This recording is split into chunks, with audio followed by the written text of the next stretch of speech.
Welcome back, Cyber Explorers. It's Alfie, and in this video we'll explore together with this step-by-step guide, how to enable or disable Windows recovery environment in Windows 10. So without further ado, let's get right into it.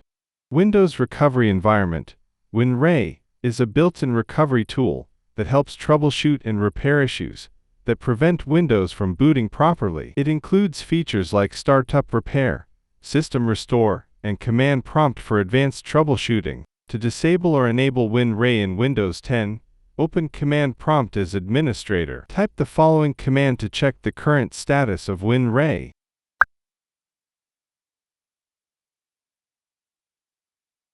To disable WinRE, enter.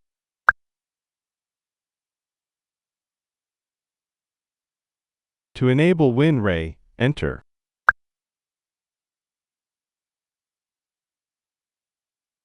Restart your PC for changes to take effect. And that's it for today. If you found this video helpful, please give it a thumbs up, consider subscribing, and don't forget to activate the notification bell so you won't miss out on any new uploads. Thank you for watching. Until next time, see you later.